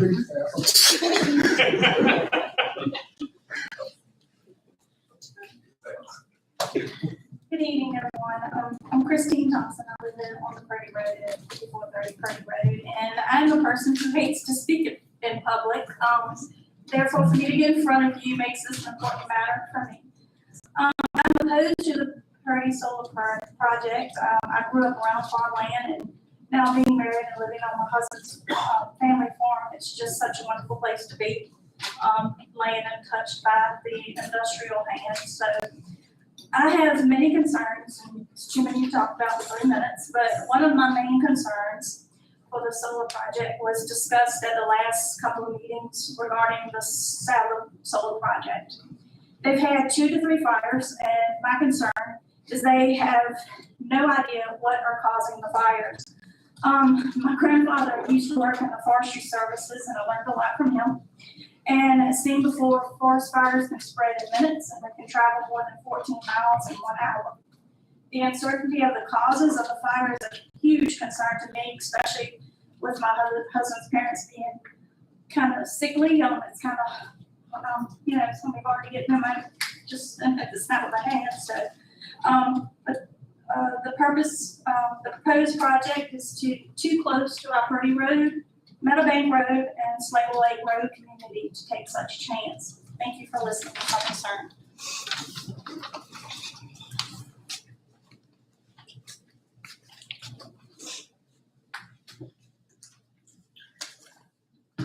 Ms. Thompson, 5430 Purdy Road. I ask that you vote to deny the Purdy Solar Project for the following reasons. Stormwater runoff and erosion affecting my family's farmlands, wetlands, natural springs, and ponds west of the Purdy Road, as well as the wetlands east of the Purdy Road. Virginia citizens and landowners have already experienced catastrophic damage to farms and wetlands from uncontrolled stormwater runoff. The following projects: the Belcher Solar Farm in Louisville, Grasshopper in Mecklenburg, Bluestone in Mecklenburg, Essex Solar, Buckingham Solar Site 2, Whitfield Solar Site. There are wetlands in play all around the proposed solar project. One particular pond on my family's farm is spring fed. If erosion, stormwater runoff, and silt from the adjacent project into the wetlands, the effects would be devastating. The pond could be filled with mud and killed with fish. Dr. Jonathan Miles, professor in the Integrated Sciences and Technology Department of James Madison University, stated to this very board in January 2022, there are significant issues relative to solar, stormwater management, toxic elements in the panels, and will the land be productive after decommissioning, and he said, "We do not know." The Greensville County ordinance states that solar development should use brownfields, be on or near current industrial sites, but timberland and agricultural land is being used. Fires, the solar saddler farm in Greensville County has experienced several fires. The proposed Purdy project is too close to my father's house, which abuts the tree line that is the property line between my family's farm and the proposed solar project. Solar panels contain cancer-causing agents such as, but not limited to, cadmium telluride, lead, and zinc, which may leach into aquifers and contaminate the water supply. The panels are currently not accepted by landfills. The project is too close to the water supply that feeds the wells for the nearby residents. We need to preserve the rural character of Greensville County. These solar facilities are industrial parking lots, not farms. They produce very few sustainable jobs. In an article on negative effects of solar project, Ron Heiliger, a crop science professor at NC State, states that he's worried that the plight of farmers is being overlooked in DC relative to the proliferation of solar farms. How about the impact of wildlife in the area? What is the impact of animal and habitat displacement? I've read that species are killed by the solar panels, particularly birds. Are solar farms really green? Consider the negative environmental impacts. The destruction of forests. Only 30% of the planet is currently forested.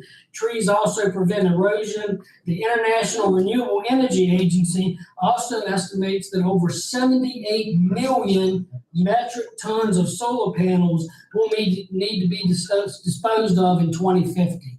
Thank you.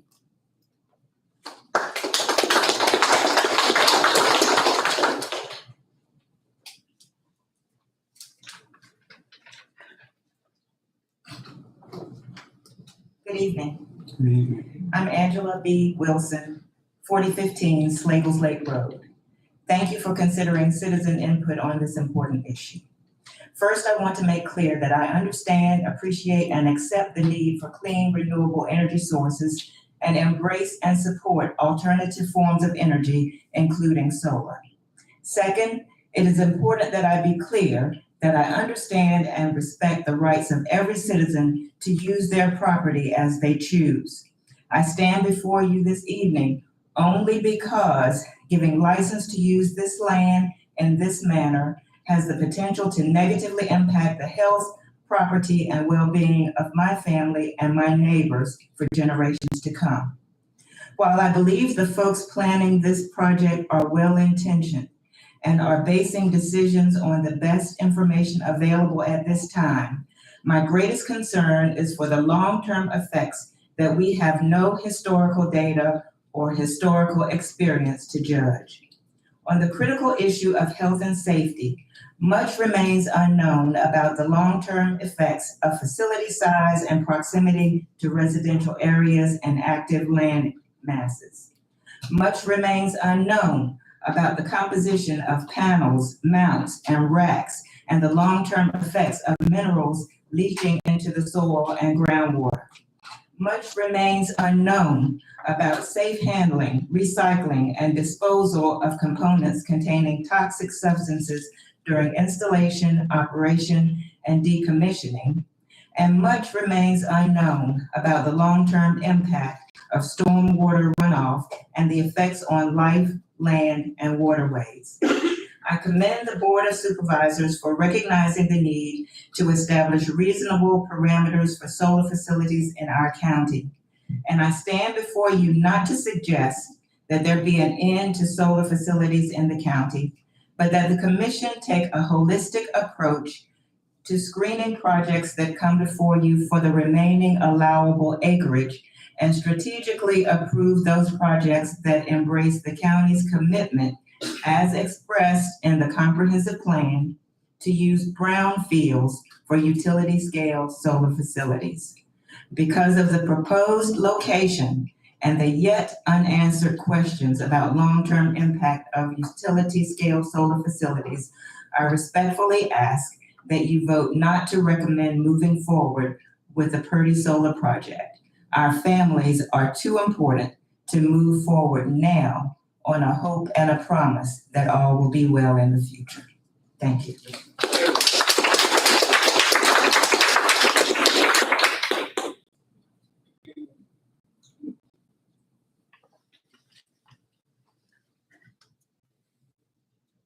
Good evening, Commission. My name is Tony Velicky. I'm at 4575 Purdy Road. I just want to tell you real quickly my experience with the solar project proposed. Approximately 2 years ago, I was contacted by a man named Delafield, whom I'd never seen before, never met, made me a skeptic. Anytime I'm a skeptic, I start doing research. I researched Mr. Delafield, I researched his brother, I researched his company, I researched his parents. I researched his father and how he taught at a technical school in North Carolina. So then I moved on and I started doing my own little research for solar panels, the different types that are used in the projects, how they're made, how they're disposed of. I researched batteries, battery storage. I researched mounts, how they work, how they operate, how noisy they are. I like to know how things function. After all of that, I went to Mr. Delafield and I asked for clearances of extra acreage on the west side of my property. I wanted to be sure that none of my neighbors had to look at the solar panels. I'm only responsible for a small amount. He agreed to that. He agreed to all my terms and conditions. I had concerns over wildlife. I had concerns over my neighbors. I had concerns over runoff. All of these things came into play, and all my questions were answered. There's a lot here that we don't understand and we don't know about the future. We have to make the best decisions that we have at the time at hand. And with that said, I want you to understand I am for the project, and I thank each of you for the position that you're in and the time and dedication you put into researching each and every submittal. I thank you, and I prayed about it too.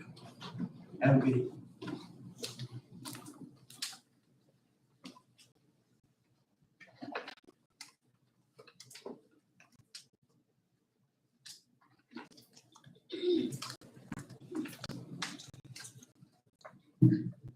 Good evening.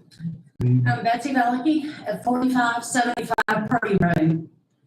To Honorable Supervisor Kane and the Commission. In 1912, the Velicky patriarch John escaped Czechoslovakia for a new life in America, ultimately in Virginia and in Greensville County. He had one dream, and that was a better life for his family. The Velicky family has since farmed and made a good life for themselves on the Purdy Road. When Purdy Solar LLC approached us, it was not the first company that did so, but there was something different about their ideas. Our decision to explore this opportunity was a prayerful one. You see, this land that we have lived on has always been covered with prayer. Money and the mighty dollar was not at the center of this decision. After looking for God's will in this, our second question was, what would Pop do? Well, Pop is Benjamin Velicky. He was my father-in-law. And he and my mother-in-law, Jean, brought this land into the modern age of farming through innovation. In the late 70s, Benjamin Velicky was the first on the north side of Greensville County, with the assistance of Virginia Tech, to build a solar drying shed. As I said, it was in the northern half of the county. He was not the first, he was the second. With that and many other innovations and investments, they thrived in farming. So what would Pop do if given the opportunity to invest in solar energy for the future? I can tell you, he would without a doubt be pro-solar for his property. My husband, Tony, and I will be an adjoining resident and landowners with the site. We have negotiated many additions to this project that will make it not an eyesore, but a good and respectful neighbor. All the while, Greensville County can reap the benefits to better serve our community. I'm a 32-year deputy sheriff of Greensville County. My time of service is coming to an end, God willing, in the near future. And I pray my service has not been for naught, and I can continue to contribute to the betterment of my district, my county, and all of our families being a small part of this project, being allowed to go forward and launch Greensville County in the future with innovation in the forefronts of their minds. And therefore, I ask that you approve this project.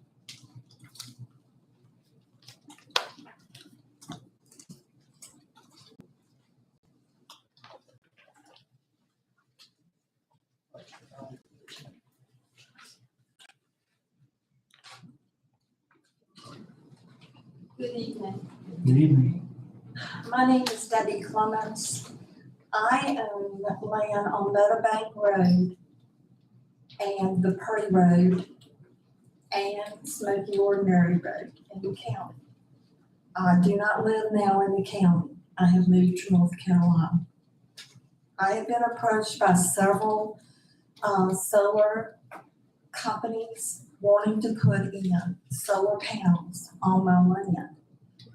I do not want any solar panels, any solar energy, anything on any of my land in Greensville County. I have done a lot of research when it first came out, just like Mr. Velicky did. I also am a biologist and a chemist, and I have seen exactly what some of these solar panels have done to the land. They have leakage. They said they do not. The leakage is silicone tetrachloride, and it sterilizes the land. And you have to look at this in the future. This happens over the 25 to 40 years, whatever the life expectancy is of the panel. But what everybody is not looking at is what happens to the land after the panels are removed, broken, destroyed by nature. Who knows?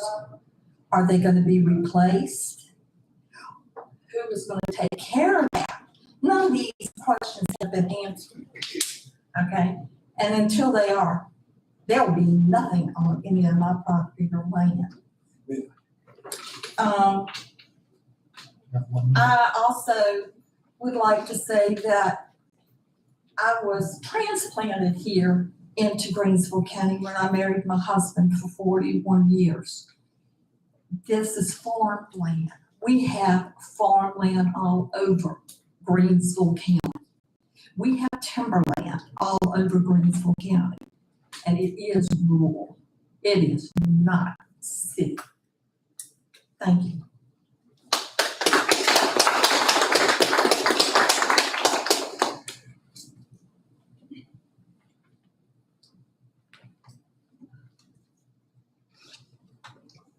Y'all doing? Good. Divine. I'm glad Deborah got in front of me because she said exactly what I was going to say.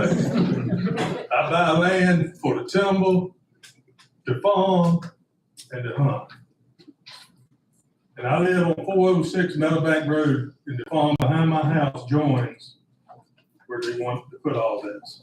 And I can tell you they're going to have trouble. I know the land back there real good. You got a stream on both sides, and the land is like this. The high point is right in the sun, it falls off on every side. So it's gonna be trouble. I've been hearing some, just like she talked about the stuff falling out. They said you can't farm it, you can't grow trees on it, you can't do nothing. And I don't want to leave stuff to my children, and then they get stuck with it. And I got calls from about 8 or 10 companies who wanted to get that behind my house because I just sold the timber, it was cut over, and the rest is farmland. That's what they like the most. But I'm against it for sure. Yeah.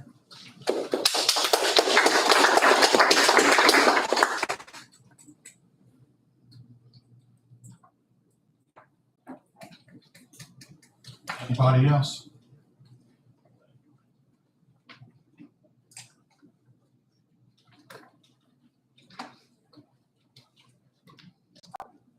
I'm sure a lot of y'all are surprised to see me since I live at 3175 Pine Log Road. I'm in Hicksville District, so I have gotten an education for the last 4 or 5 years as it relates to solar. And I wanted to share, especially with my friends up in Purdy, what they can expect if this project is approved. Number one, once a project is complete or almost complete, the rural character of the community changes. And if you don't believe me, go out there and look at it. Wildlife environment is really the first thing that you notice. And where it goes to, I don't know yet, but it disappears in certain parts based on where the soil farm is. I'm the adjoining landowner to Fountain Creek, which really hasn't started being built yet, but 600 feet from that is one that's approved, and I'm assuming almost ready to go online. But the thing that shocked, I think, everyone who lived where I lived was the infrastructure and how massive and how widespread they came out from where that little 500 acres of solar panels are.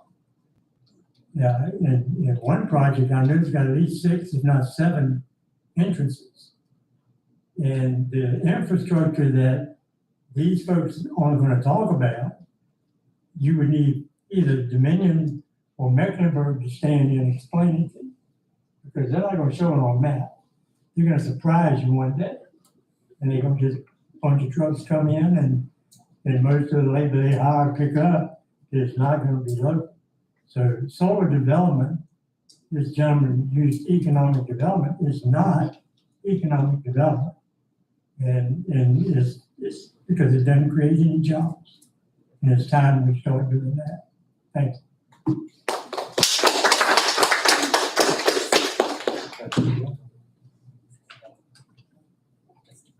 Anybody else?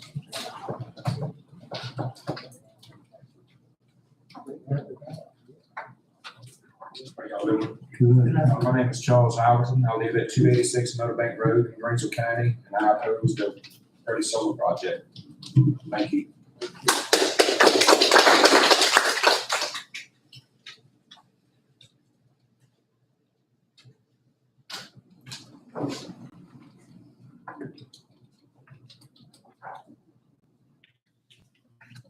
Good evening. Good evening. My name is Charlie Robinson. I'm going for 2530 Road. And 100% opposed to the project for the simple reason is that property values. My house that I purchased is one of the biggest investments, and probably be the biggest investment in my life. And I might buy a motorcycle, a car, even an RV. But my house is the biggest investment. And he say property value won't go down. You know what I'm saying? He got all kinds of studies. But it don't mean nothing to me. What it means to me is my house on 425 Purdy Road. I work hard to pay for my property, for a property value. And they say global warming, when you put up a solar panel and cut down a tree, do the solar panel put a CO2 in there? No. So I believe in global warming, 100% in property value. They say Southampton County stopped giving the license for solar. If anybody say why? Why they stop? Anybody check why Southampton County, your neighboring county, why they stop? Check.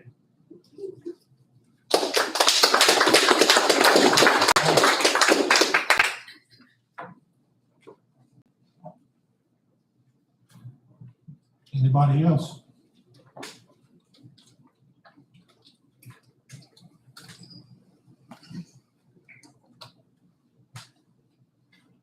Hey, how y'all doing today?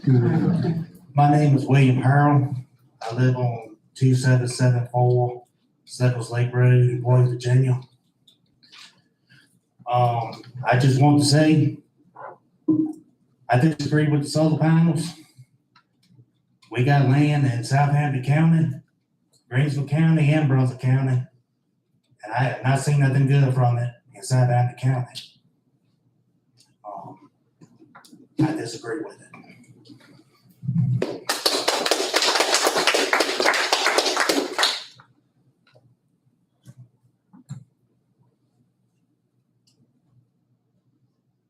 Anybody else? One once, one twice. All right, it doesn't look like there's anybody else who wants to speak. Mr. Vice Chair. Okay. All right, well, that'll be it for the public comment then. I guess it's up to us now to decide what we want, how we want to act. So I'll open it up to discussion.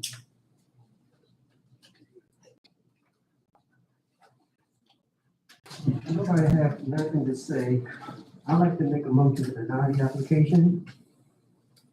Stated before, it does not meet a comprehensive plan characteristics of our county agriculture and forestry. I've been on this board for almost 4 years, and I've heard all this talk about money, and this county ain't seen a dime yet. You keep talking about it, but ain't money came in, okay? And I'm gonna say this, we have put five of them, and I don't want to see another solar farm in Greensville County. I can see some results coming from the ones we've already approved. But I make a motion to be denied.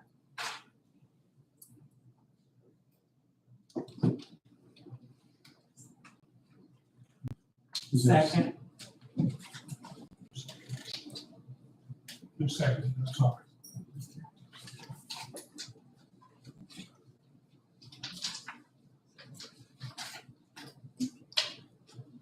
Is there any other discussion?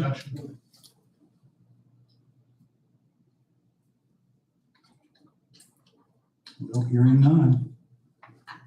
I've already said my piece again. I feel like we're doing a disservice to the landowner by not letting it get to the SUP process, because I will respect anybody's decision once they have seen the project. I'm denying something when I haven't seen it or when I've tried to make it better.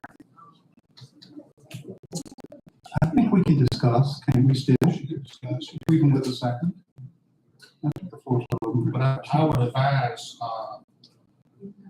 to state the reasons for the denial for the record. And I think it gives you some samples, or you can have your own reasons. And Bill, I think if you read option 2, it's exactly what you're saying. Yeah. So if you want to, but I think, isn't it okay, leave us to have discussion, even though the motion is seconded?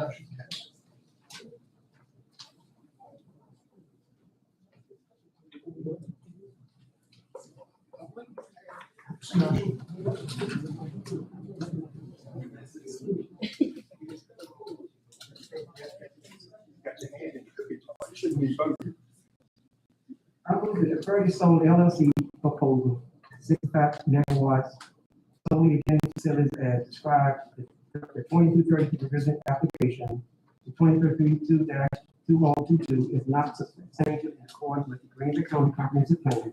As part of therefore, for the following reasons, the comprehensive plan indicates that solar energy facilities may be accepted if not detrimental to the surrounding area. Proposed energy facilities is the sixth and seventh smallest facilities proposed and increase the concentration of land approved for solar use in the area to a point that does not preserve the rural characteristics of the county.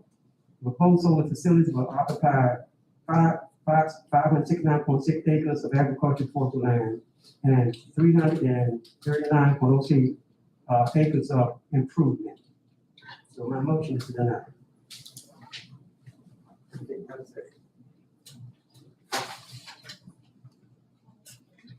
Okay, other than that, pardon? Second. Do you want to do a roll call vote? Yes, I can. Ms. Wiggins. I deny. Mr. Thanks. Jeff Robinson. No. To deny. Yes, sir. Ms. not here. Ms. Adrian Chapman. Deny. Diane Rhodes Barnes. Deny. Annie Odom. Deny. Kim White.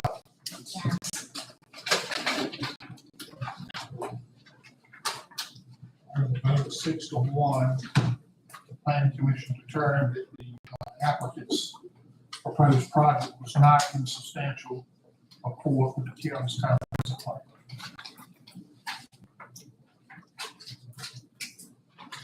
Okay, then what else do we have? Any other matters on the agenda? I don't have any other matters to bring before you tonight. I think a couple of the commissioners are interested in going to planning commission classes that are offered.